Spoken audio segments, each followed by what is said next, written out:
A seguir, um momento de discussão e reflexão sobre a vida após a morte. Presença Espírita, aqui na TV que a nossa gente vê.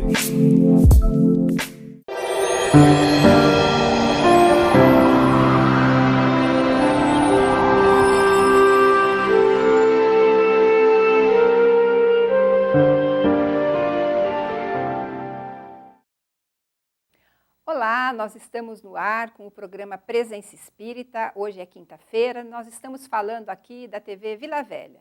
O programa Presença Espírita que leva até você a visão espírita a respeito da vida e de seus valores. Momentaneamente, o programa Presença Espírita mudou o formato, nós estamos fazendo o programa gravado aqui nos estúdios da TV Vila Velha e os participantes estão enviando seus vídeos que gravaram nos seus lares a respeito de temas previamente convidados, lembrando que nós estamos falando dos princípios fundamentais da doutrina espírita. Já falamos a respeito da crença em Deus e do poder da fé, falamos a respeito da imortalidade da alma e do seu impacto na nossa vida, e hoje falaremos a respeito da reencarnação. A reencarnação e a justiça divina. E aqui lembro de uma palestra que assisti há muitos anos atrás, quando o palestrante colocava para nós, os assistentes, uma situação que, para fazermos uma comparação de na crença de uma única existência e na crença da reencarnação. E ele nos colocava o seguinte: imaginemos nós, uma mãe, um bom espírito que reencarna e, junto com ele, o seu filho, para que essas duas almas juntas lutem para o seu progresso espiritual. A mãe faz de tudo para que o seu filho cresça espiritualmente, o apoia, o incentiva. No entanto, esse filho procura os maus caminhos da vida, as más atitudes e se torna um criminoso. Chega o momento da desencarnação, lembrando que nós estamos falando aqui na crença numa única existência. Essa mãe, por ser um bom espírito, vai habitar as regiões celestiais, as regiões superiores da vida, gozar da felicidade que lhe cabe por ser uma boa pessoa, um bom espírito encarnado na Terra. O seu filho, no entanto, um criminoso.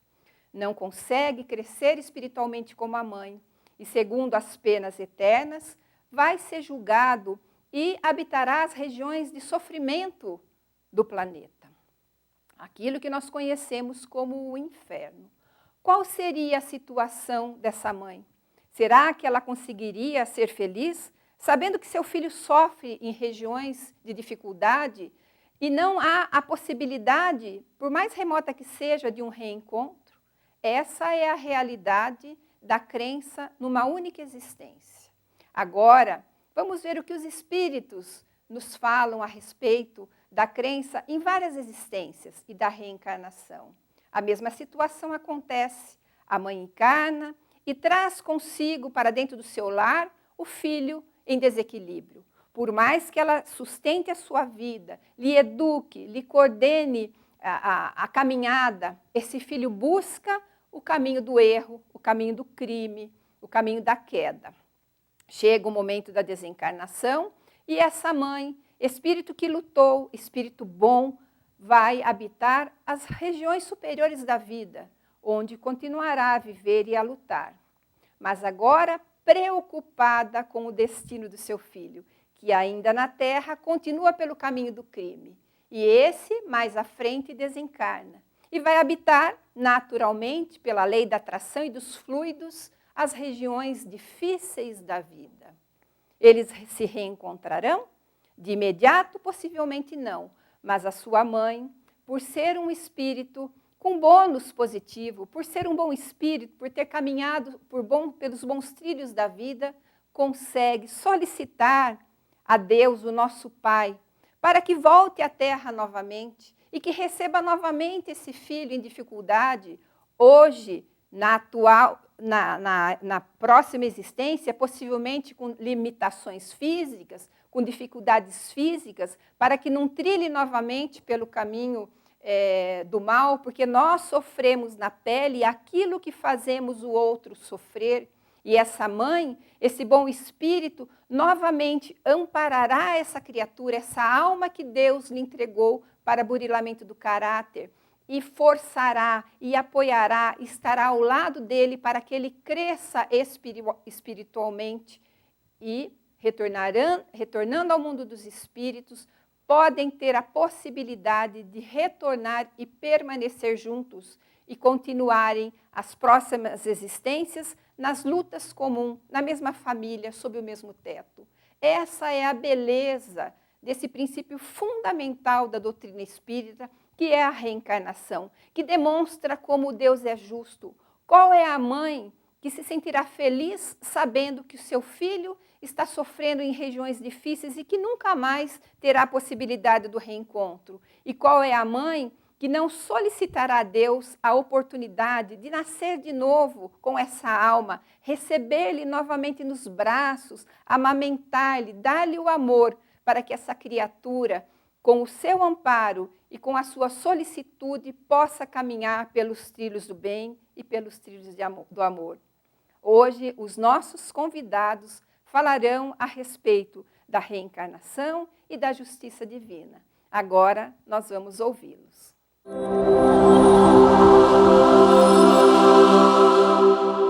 Olá, amigos e telespectadores do programa Presença Espírita.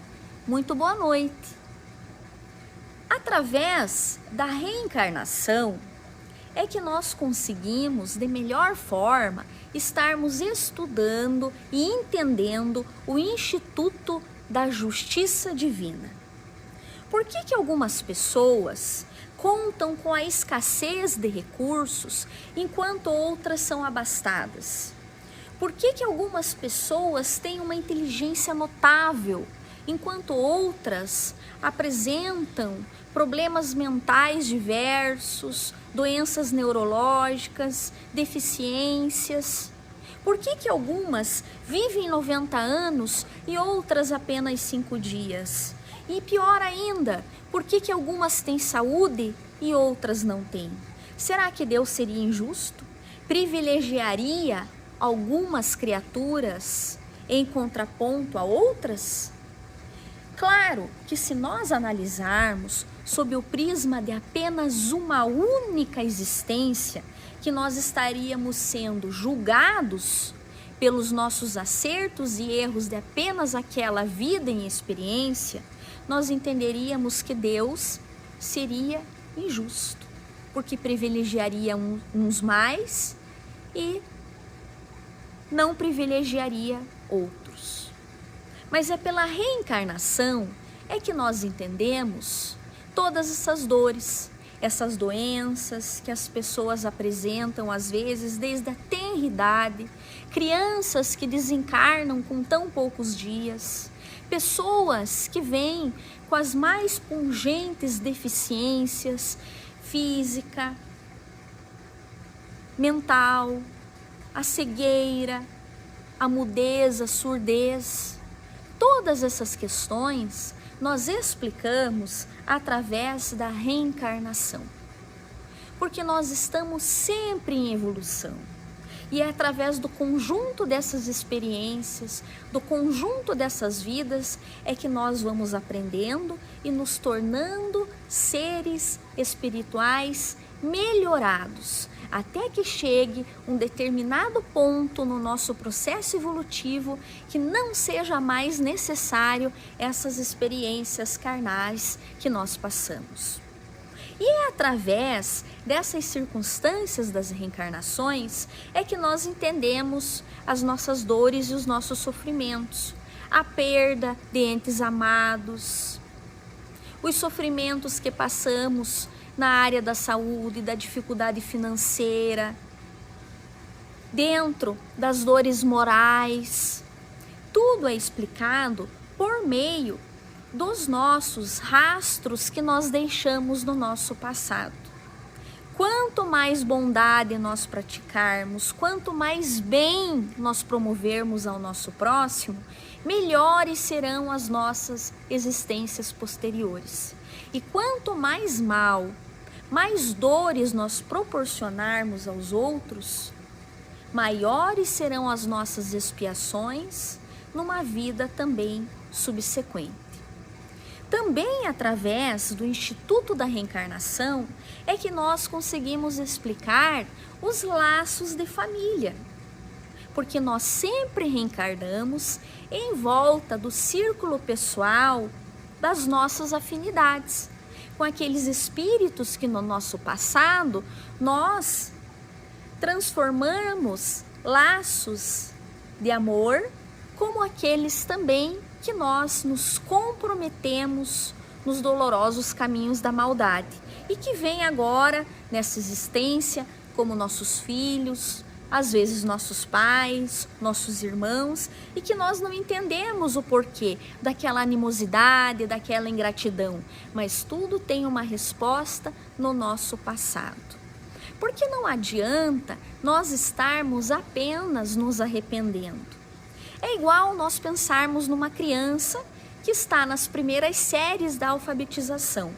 Uma boa professora, quando essa criança escreve uma palavra errada, vai solicitar que a criança faça qual procedimento? Que apague a palavra e escreva novamente. Não basta apenas apagarmos os erros, nós precisamos corrigi-los. Por isso que nós temos a oportunidade de reencarnar e através do esquecimento que é a maior bênção para a nossa renovação, para que diante de novas oportunidades nós possamos estar transformando antes aquelas relações colhidas de dor e sofrimento, agora em relações de amor e de amizade. Muito obrigado, muito boa noite. Um abraço a todos. Uma das maiores dificuldades para as doutrinas espiritualistas encontra-se em fazer uma ligação com a justiça divina e as dores que hoje assolam a nossa humanidade. Não obstante diversas filosofias apresentarem a doutrina da palingenesia, das vidas sucessivas, como uma solução aparente, apenas no Espiritismo nós vamos encontrar o seu desenvolvimento pleno, com todas as características que embasam essa teoria e que fazem a mais consentânea com a ideia de um Deus justo e bom. A partir do lançamento do Livro dos Espíritos, em 18 de abril de 1857, a doutrina da reencarnação foi nos apresentada com uma forma lógica, abalizada pela razão, o que levou diversos estudiosos a buscarem confirmar a teoria através dos fatos, retirando o conceito de vidas passadas daquele misticismo que até então impregnava esta crença. Lembramos, por exemplo, de Ian Stevenson, cientista e professor da Universidade da Virgínia, que criou uma rigorosa metodologia de estudos de casos que sugerem a tese reencarnacionista. Através de entrevistas, de comprovações, de checagens, ele e a sua equipe encontraram diversos casos que sugerem uma existência pretérita.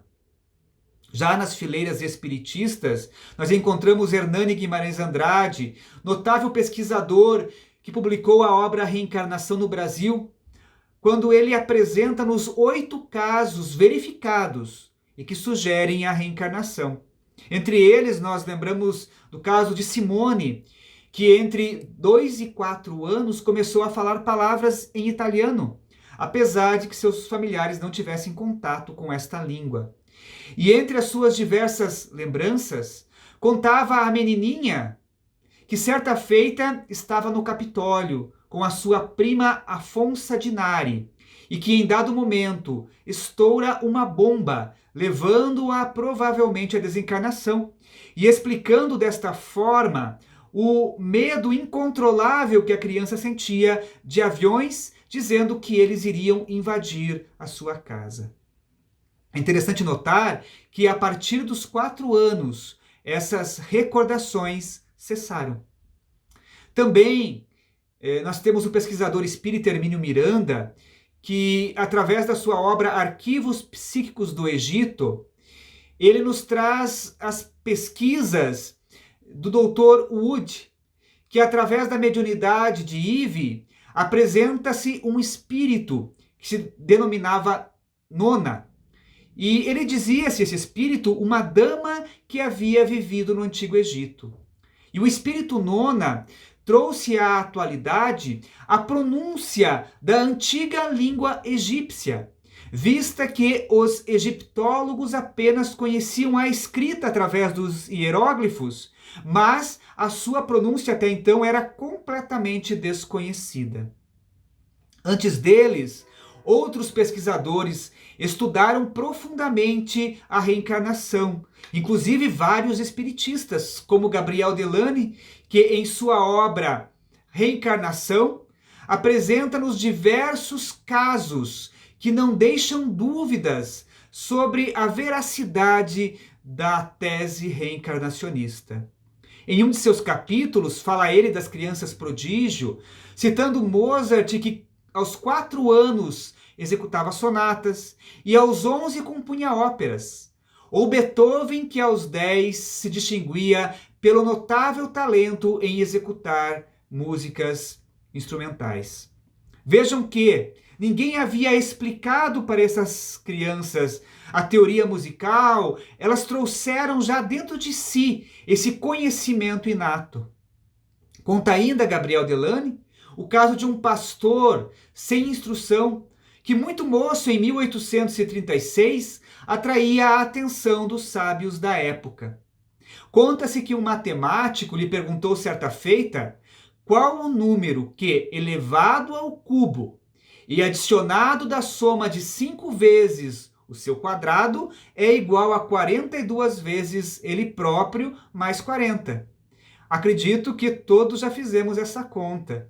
Mas o nobre pastor, em menos de 1 minuto, responde ao pesquisador, ao matemático, que o número correto era o número 5. Onde ele aprendeu, sem instrução nenhuma, a fazer contas tão complexas? E é assim, meus amigos, minhas amigas, que a doutrina espírita, embasada em pesquisas científicas, apresenta a justiça divina como instrumento de nossa evolução, através de diversas existências, quando a criatura busca incessantemente a sua felicidade, que é a nossa certeza, que é o nosso destino. Todos nós estamos destinados à felicidade, fruto direto da conquista da perfeição relativa, que todos nós um dia alcançaremos.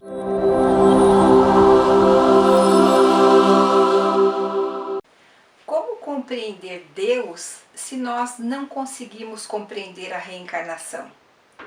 Como compreender a vida se nós não conseguimos compreender a reencarnação? Como entender a nossa vida se nós não conseguimos compreender a reencarnação ou aceitar a reencarnação? Nós não somos seres que nascemos ontem, no berço de 40, 50, 60 anos atrás. Nós somos seres milenares, que temos múltiplas histórias. Vivemos em vários teatros terrenos, convivendo com várias pessoas, encarnando em muitas famílias, passando por dramas, por dificuldades, passando por momentos felizes, crescendo, aprendendo, ascendendo espiritualmente. E essas vidas todas refletem no dia de hoje, que é a soma de vários e vários outros dias do passado remoto. E o que nós vivemos hoje, a colheita e a vida que nós temos hoje, é consequência do que plantamos no passado. Se temos uma vida feliz, é porque estamos colhendo a felicidade que plantamos no ontem. Se temos uma vida e uma caminhada de espinhos, é porque plantamos espinhos também no passado, nas outras vidas. Essas vidas, elas vão se somando e refletem na vida atual. E isso vai acontecer com o futuro, que será o reflexo do dia que nós estamos vivendo hoje. Para que nós possamos entender a reencarnação, é necessário também que entendamos a lei da causa e efeito, que naquilo em que agimos há repercussões imediatas. cujos resultados, bons ou maus, uma hora nós vamos ter que quitar com a contabilidade divina. A lei da causa e efeito ela é interessante, porque ela não é uma lei inflexível, porque Deus nos ama e porque Deus é bom.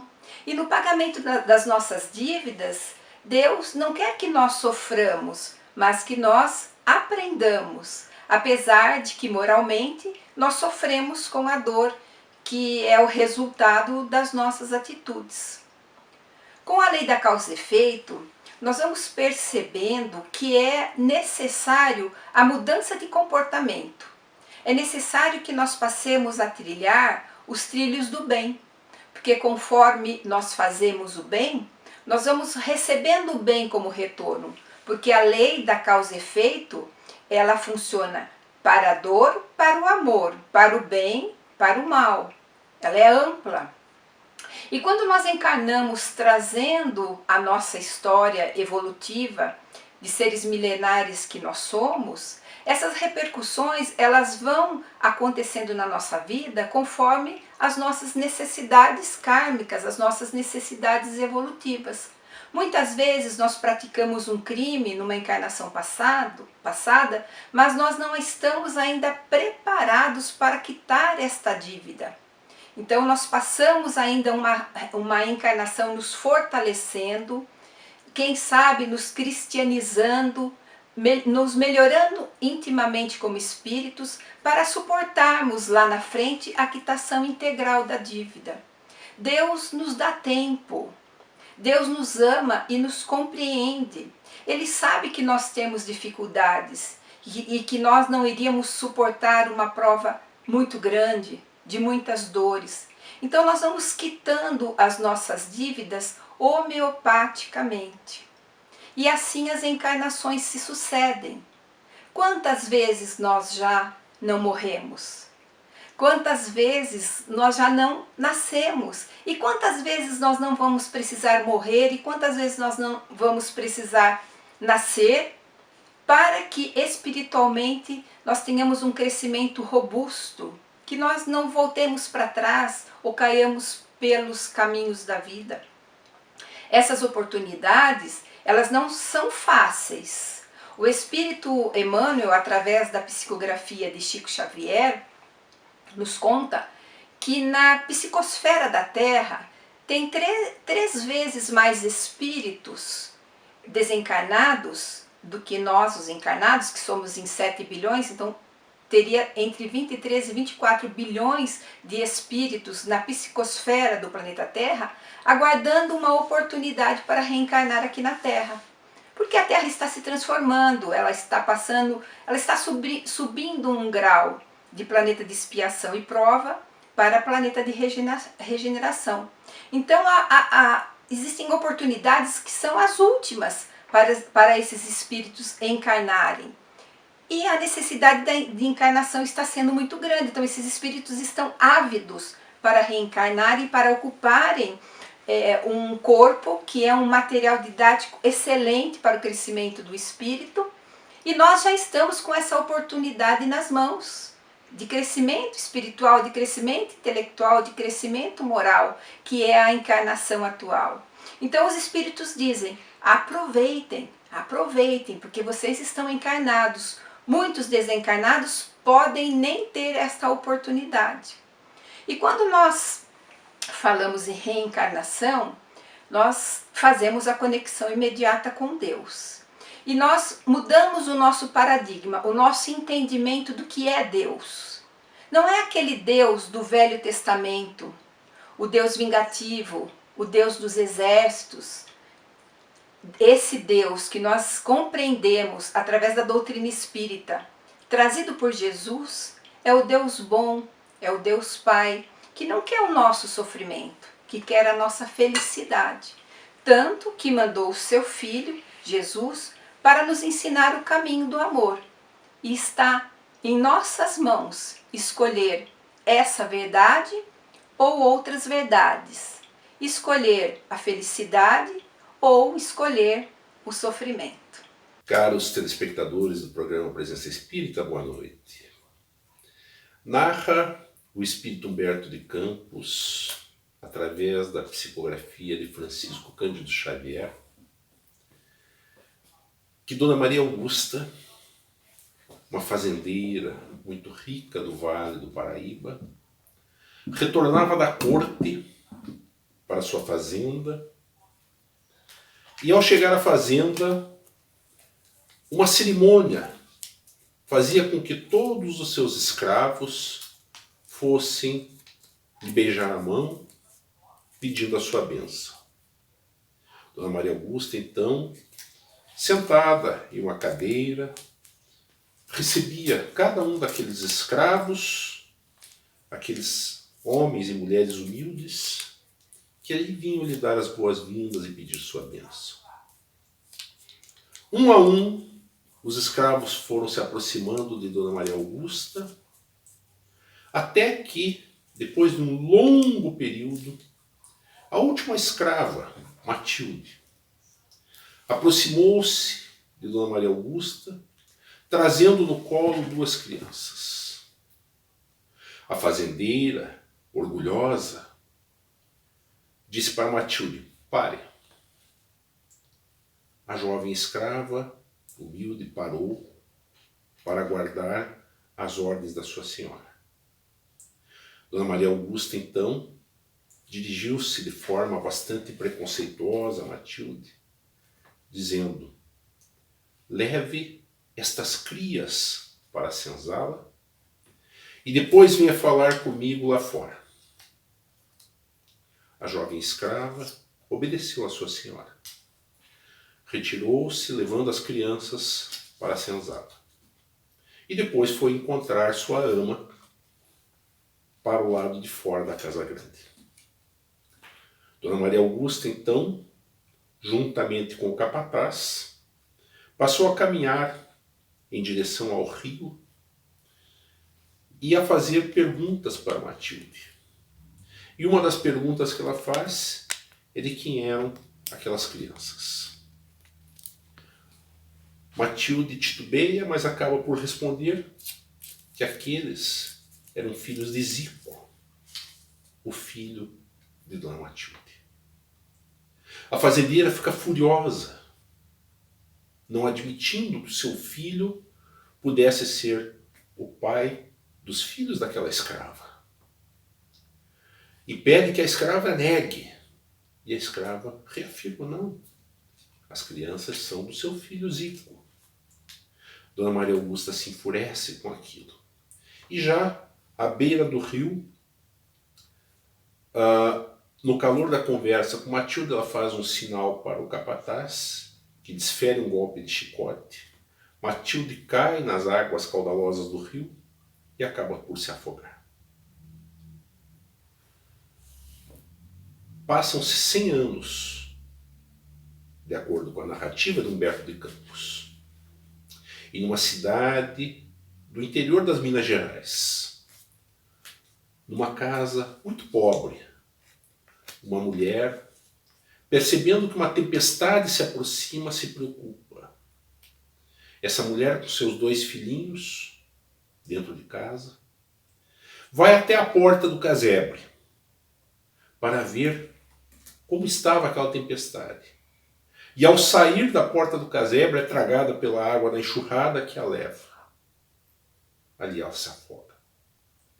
Era a Dona Maria Augusta reencarnada, que ali, naquele momento, a justiça divina colhia para que ela compreendesse o mal que fizera outrora. Portanto, meus amigos, a reencarnação é um processo de reeducação dos espíritos. A reencarnação, ou pluralidade das existências, ela vem nos trazer a oportunidade de refazermos os nossos caminhos, de ajustarmos os nossos débitos perante a justiça divina, de nos reeducarmos. A justiça divina age de forma pedagógica. E o aprendizado que temos a partir da reencarnação é aquele de que não devemos fazer aos outros o que não gostaríamos que fizessem a nós. A reencarnação, portanto, é a rematrícula na escola. através da qual temos a oportunidade de colocar a nossa consciência em paz novamente.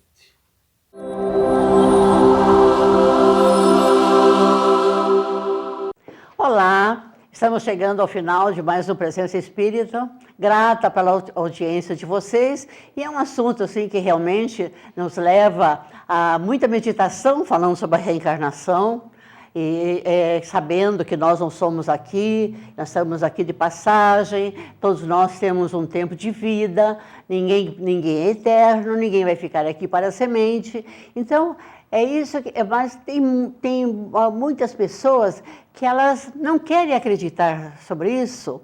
E sabe por quê?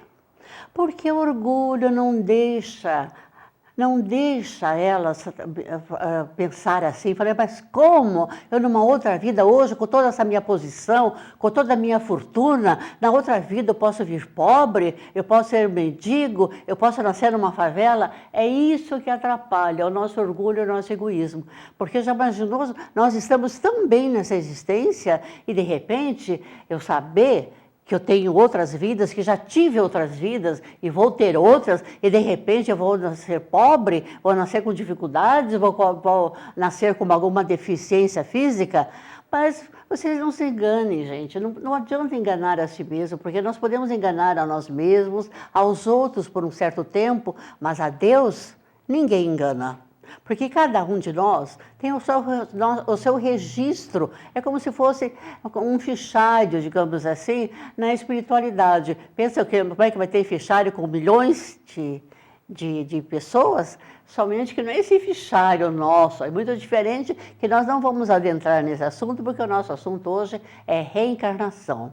Então vamos trabalhar realmente o nosso egoísmo, que já está no Evangelho, que a pior chaga do espírito é o orgulho e o egoísmo, um segue o outro. Então, trabalhando o nosso orgulho, nós acreditando que realmente nós somos seres em progresso e que as criaturas que nessa existência estão abonados da sorte, como se diz, que estão em situação privilegiadas, como alguns pensam que estão. Na verdade, nós estamos nessa posição financeiramente bem, é para dar a mão àquele que está lá embaixo, é dar o pão, é dar escola, é dar entendimento. Parece-me que as pessoas esqueceram disso, que tem as pessoas já acabou o tempo da escravatura, a escravatura dos aldeões, as criaturas que eram donos do rei, as criaturas eram vassalos dos reis, vassalos dos governos. Hoje não, hoje nós não estamos mais assim. Hoje nós estamos numa outra época, que é para meditar sobre isso. De onde eu vim, o que eu estou fazendo aqui e para onde eu vou. Saber que nós não estamos eternos e que essa fortuna, tudo aquilo que nós temos nessa vida, nós não vamos levar. Nós só vamos levar as nossas qualidades morais. E para que sermos recebidos, para adentrarmos a pátria espiritual em paz, sermos recebidos por amigos, nós temos que trabalhar esse nosso orgulho e dar a mão a quem precisa, dar o pão a quem tem fome, dar o agasalho a quem tem frio. Uma boa noite a todos, desejamos a todos uma noite tranquila, de sono reparador, muita paz.